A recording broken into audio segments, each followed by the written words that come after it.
بسم اللہ الرحمن الرحیم۔ عالم بعمل شیخ التفسیر مولانا احمد علی لاہوری رحمۃ اللہ علیہ۔ تحریر مولانا مجیب الرحمان انقلابی۔ شیخ التفسیر مولانا احمد علی لاہوری رحمۃ اللہ علیہ ان اولیاء اللہ میں سے ہیں جن کا نام آتے ہی بڑے بڑے علماء کرام اور بزرگ ہستیوں کے سر عقیدت و محبت سے جھک جاتے اور آنکھیں اشک بار ہو جاتی ہیں۔ آپ ان اللہ والوں میں سے تھے جنہیں اللہ نے برسنے والی آنکھیں، تڑپنے والا دل اور روشن چہرے سے نوازا، جن کے دونوں ہاتھ رات کی تنہائی میں آنسوؤں کے ساتھ اللہ کی بارگاہ میں اٹھتے تو اللہ کی رحمت و مغفرت کو سمیٹ لاتے، جنہیں اللہ نے اپنے ذکر سے ایسا معمور، روشن اور نورانی دل عطا فرمایا تھا کہ چیز کو سونگھ کر بتا دیتے تھے کہ یہ حرام و مشتبہ ہے، جن کے روشن چہرے کو دیکھ کر خدا یاد آئے۔ آپ رحمۃ اللہ علیہ جس چہرے پر نگاہ اور دل پر توجہ ڈالتے، اس کے دل کی دنیا بدل کر رکھ دیتے۔ آپ رحمۃ اللہ علیہ دلوں کی دنیا آباد کرتے ہوئے مخلوق کو خالق کے ساتھ جوڑنے کا ذریعہ بنتے۔ آپ رحمۃ اللہ علیہ کا تعلق ان علماء حق سے ہے جو کہ تمام زندگی قال اللہ و قال رسول کی صدا بلند کرتے اور لاکھوں لوگوں کو شرک و بدعت اور ضلالت و گمراہی کے گھروں سے نکال کر ان کے دلوں میں توحید الہی، عشق نبی صلی اللہ علیہ وسلم، حب صحابہ رضی اللہ تعالیٰ عنہ و اہل بیت رضی اللہ تعالیٰ عنہ کی شمع روشن کر کے ان کے ایمان کی حفاظت اور جنت کی طرف رہنمائی کا ذریعہ بن جاتے ہیں۔ مولانا احمد علی لاہوری رحمۃ اللہ علیہ کو انگریزی تحریک ریشمی رومال کے جرم میں دہلی سے گرفتار کر کے لاہور لائے۔ اس ولی باصفا نے لاہور میں 40 سال مسلسل درس قرآن کا چراغ روشن کر کے لاکھوں لوگوں کی ہدایت اور جنت کا راستہ دکھایا۔ جس دن وفات پائی اس دن بھی درس قرآن دیا اور اس سے اگلے روز جنازہ تھا۔ اس دن آپ رحمۃ اللہ علیہ کی وصیت کے مطابق پہلے درس قرآن دیا گیا اور تدفین بعد میں ہوئی۔ جب آپ رحمۃ اللہ علیہ کا جنازہ اٹھا تو لاکھوں لوگ عقیدت و محبت میں اشکبار آنکھوں کے ساتھ جنازے میں شریک ہو کر کاندھا دیتے ہوئے نظر آئے۔ تحریک ریشمی رومال انگریز سے برصغیر کی آزادی حاصل کرنے کا ایک منصوبہ تھا، مگر بدقسمتی سے یہ منصوبہ قبل از وقت تشت اذبام ہو گیا۔ انگریزوں نے اس تحریک کے قائدین اور اس سے وابستہ کارکنان کو گرفتار کرنا شروع کیا تو مولانا احمد علی لاہوری بھی گرفتار کر لیے گئے۔ آپ کو گرفتار کر کے دہلی، شملہ، لاہور اور جلندھر کی مختلف جیلوں میں کئی ماہ گزارنے کے بعد آپ کو مشروط رہا کر دیا گیا۔ آپ رحمۃ اللہ علیہ پر دلی اور سندھ جانے پر پابندی لگا دی گئی۔ مسجد لائن سبحان والی شیرا والا دروازے سے باہر مسجد میں مولانا احمد علی لاہوری پنجگانہ نماز ادا کرتے تھے۔ فروغ گنج کی طرف جاتے ہوئے جو مسجد ہے وہاں آپ رحمۃ اللہ علیہ نے درس قرآن شروع کیا، پھر آہستہ آہستہ تبلیغ و ارشاد کا سلسلہ بڑھنا شروع ہو گیا۔ 1922 میں حکیم فیروز الدین کی تحریک پر انجمن خدام الدین کا قیام عمل میں لایا گیا۔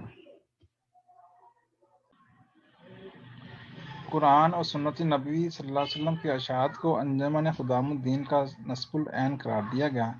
انجمن نے وقتی ضروریات کے مطابق دینی، اصلاحی اور سماجی ضرورتوں کے لیے قرآن و سنت کی روشنی میں کئی رسالے اور کتابیں شائع کیں۔ یہ تمام رسالے اور کتابچے مولانا احمد علی لاہوری رحمۃ اللہ علیہ کی تحریر کرتا تھے۔ 1924 میں انجمن خدام الدین کی زیر نگرانی مدرسہ قاسم العلوم کی بنیاد رکھی گئی۔ ابتدا میں یہ مدرسہ کرائے کے مکان میں تھا، لیکن بعد میں مدرسہ کے لیے زمین خرید کر عمارت بنائی گئی جس میں 8 کمرے تھے۔ اس عمارت کی رسم افتتاح علامہ شبیر احمد عثمانی رحمۃ اللہ علیہ کے ہاتھوں 1934 میں ادا ہوئی۔ آپ رحمۃ اللہ علیہ نے عمر بھر قرآن مجید کی لفظاً و معناً خدمت کی۔ 1935 میں آپ نے حفظ و ناظرہ کا اہتمام فرمایا۔ اس کے لیے مولانا عبید اللہ انور رحمۃ اللہ علیہ کی روایت کے مطابق مولانا علامہ انور شاہ کشمیری رحمۃ اللہ علیہ کو دارالعلوم دیوبند میں خط لکھا کہ ہمارے ہاں کوئی قاری بھجوائیں جو علم قرائت کے ساتھ قرآن مجید کی تعلیم دے سکیں۔ انہوں نے قاری عبد الکریم رحمۃ اللہ علیہ کو بھجوا دیا۔ لاہور میں وہ پہلے قاری تھے جنہوں نے تجوید و ترتیل کی ابتدا کی۔ مولانا احمد علی لاہوری رحمۃ اللہ علیہ کی اسی محنت کا نتیجہ تھا کہ لاہور میں قرآنی تعلیمات عام ہوئیں۔ آپ نے مسلمانوں کو قرآن مجید سمجھانے کے لیے روزانہ نماز فجر کے بعد 1 گھنٹہ درس قرآن رکھا ہوا تھا۔ اس میں مسلمان مردوں کے علاوہ علیحدہ باپردہ جگہ میں خواتین بھی شریک ہوتی تھیں۔ یہ درس اتنا مشہور تھا کہ لوگ دور دراز سے آ کر درس قرآن میں شریک ہوتے تھے۔ اس کے علاوہ یکم رمضان سے ایک درس و مدارس عربیہ کے فارغ التحصیل علماء کے لیے ہوتا تھا اور 3 ماہ میں سارے قرآن کی تفسیر انہیں پڑھائی جاتی۔ تفسیر کے اختتام پر باقاعدہ سندات دی جاتی تھیں۔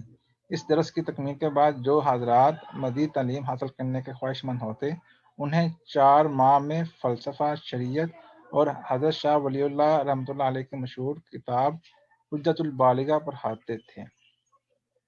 1940 سے شروع ہونے والا یہ درس آپ کی زندگی کے آخری ایام تک جاری رہا۔ 1953 میں جب تحریک ختم نبوت شروع ہوئی تو مولانا احمد علی لاہوری رحمۃ اللہ علیہ نے اس میں بڑھ چڑھ کر حصہ لیا۔ آپ کی گرفتاری بھی عمل میں آئی اور آپ کو دوسرے علماء کے ساتھ ملتان جیل میں رکھا گیا، مگر جب ملک فیروز خان برسر اقتدار آئے تو آپ کو لاہور جیل میں منتقل کر دیا گیا۔ بعد ازاں آپ کو رہا کر دیا گیا۔ 22 اکتوبر 1956 میں بحیثیت عالم دین انجمن حمایت اسلام کی جنرل کونسل کے رکن مقرر ہوئے۔ انجمن کے معاملات میں گہری دلچسپی لینے کی بنا پر مولانا لاہوری رحمۃ اللہ علیہ 17 نومبر 1956 کو انجمن کے نائب صدر مقرر ہوئے۔ آپ نے انجمن حمایت اسلام کی ترقی میں شاندار خدمات انجام دیں۔ اکتوبر 1956 کو پاکستان کے جید علماء کی لاہور میں مشاورت ہوئی، جس میں جمعیت علماء اسلام کی تجدید نو کی گئی اور بالا اتفاق مولانا احمد علی لاہوری کو جماعت علماء اسلام مغربی پاکستان کا امیر منتخب کیا گیا۔ 1955 میں مولانا احمد علی لاہوری رحمۃ اللہ علیہ کی سرپرستی میں انجمن خدام الدین کی طرف سے خدام الدین نام سے دینی، تبلیغی و اصلاحی ایک ہفت روزہ رسالہ جاری کیا گیا۔ رسالہ آج بھی جاری ہے۔ دنیا میں جو زی روح بھی آیا ہے، اس نے آخر ایک دن اس دنیا سے کچھ کرنا ہے۔ مبارک ہیں وہ لوگ جو اپنے رب کو راضی کر کے اس دنیا سے رخصت ہوتے ہیں۔ اس ضابطے کے تحت مولانا احمد علی لاہوری رحمۃ اللہ علیہ کا سفر آفت پیش آ گیا۔ چنانچہ 23 فروری 1962 بمطابق 17 رمضان 1381 ہجری کو 77 سال کی عمر میں آپ اس شان سے دنیا سے رخصت ہوئے کہ 9:30 بجے رات نماز عشاء کی نیت باندھی اور سجدے کی حالت میں خالق حقیقی سے جا ملے۔ اللہ حافظ۔